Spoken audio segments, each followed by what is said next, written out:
Futurama issue 10. Fry freaks out about falling meteors and thinks he's gonna die, but Leela says it's the most wonderful time of the year, and Farnsworth says they just have to stay indoors. They've got great roofs in the future. Leela says there might be a meteor day tomorrow, which is like a snow day. They laugh at the concept of a snow day, somehow. And Bender reveals that they don't use real people to act in movies anymore. The meteor shower will last all night, so the crew has to stay here all night, and Farnsworth only has enough bedding for one. He falls asleep on the couch sitting up, conveniently. I guess he stayed up late last night, so this makes more sense. Amy looks forward to having a slumber party with Leela in the professor's bed, while everyone else sleeps on the delivery ship's beds. Zoidberg's so desperate for companionship that he has hair curlers when he doesn't have hair. But for some reason, he doesn't follow them. The next morning, Scruffy opens the curtains to show the guys the outside of the building, which is all snowy. And I'm expected to believe it's meteor ash. I'd imagine it to be black like volcano ash. Farnsworth says galactic law prohibits spaceship flight 24 hours after any meteor storm for no reason. But Hermes doesn't have the day off because of his ridiculous skivvies. Fry says he's right behind his friends and is just gonna wake up Bender, and he presses a reboot button to wake him up. Fry can't stand the taste of the ash ball that Leela threw in his mouth, and Farnsworth reveals that he lost his sense of taste, and Fry trips and falls in the ash. He wants to throw a circular rock, but Scruffy stops him because he's never seen meteors like that before, so he wants to collect them for being the perfect shape and size.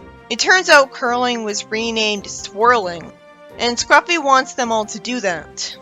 Fry doesn't think of it as a sport because it doesn't require any athletic ability, and Bender finds it boring too.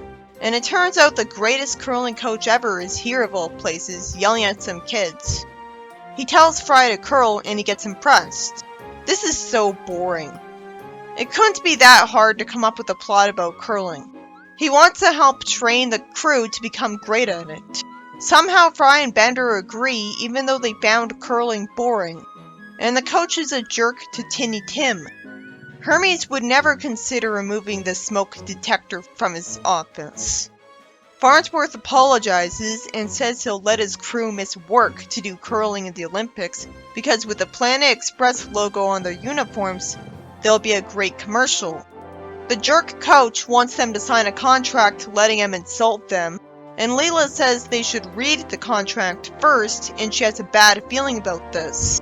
Yeah, if she knew to say this, there was no excuse for going along with this anyways. So then it cuts ahead to the day of the big game. Let me guess, Fry's team will win eventually because he's the main character. How did all of the other 5 competing teams forfeit so that Fry's team would become the champions of today's events? Leela's suspicious that no one else showed up to compete, and all they did was show up. She's still staying with the team anyways. What's dumber, walking into a brick wall without seeing it, or knowing you're gonna walk into it and doing it anyways?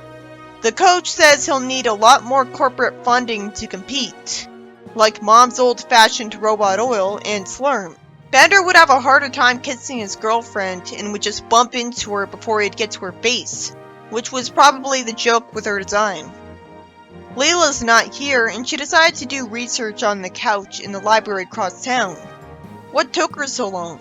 She was suspicious right away, so she had no reason not to do this weeks ago at most.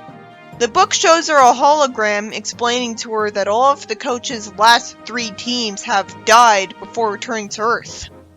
Leela could just check out the book and show it to her crew, but somehow, she just decides she's not going and says that she feels like they won't come back alive from this.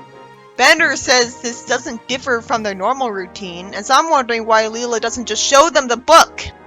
How did they miss this plot hole? Amy says only one of them has the curves to make Leela's sweatsuit look good. So Leela decides to go with him after all. So what was the point of her seeing the book? Leela flies the spaceship into the billboard, and Bender pours beer he somehow hates the taste of compared to all the other beer he's had, and extinguishes the Olympic torch with it. Leela wishes the other team good luck, and gets told the Olympics are dangerous. There's the fog and creatures under the ice, and even flaming arrows and a cannibalistic goalie who eats the losing team. Leela asks why anyone would willingly play this stupid game that you'd think would be made illegal, and it turns out the other team consists of convicted murderers, so it's either this or life sentence writing comic books. Leela confronts the coach and her team with the news, and the coach admits it instead of pretending that the other team was lying, which might have been smarter. His contract says that if the team wins, they become his slaves that he can sell to sports teams to be mascots for minimum wage possible. At least it's a twist that the curling coach is this much of a villain, and I'm glad he's portrayed as a villain because he was completely unlikable from the start. So how's Fry's team gonna get their guaranteed victory?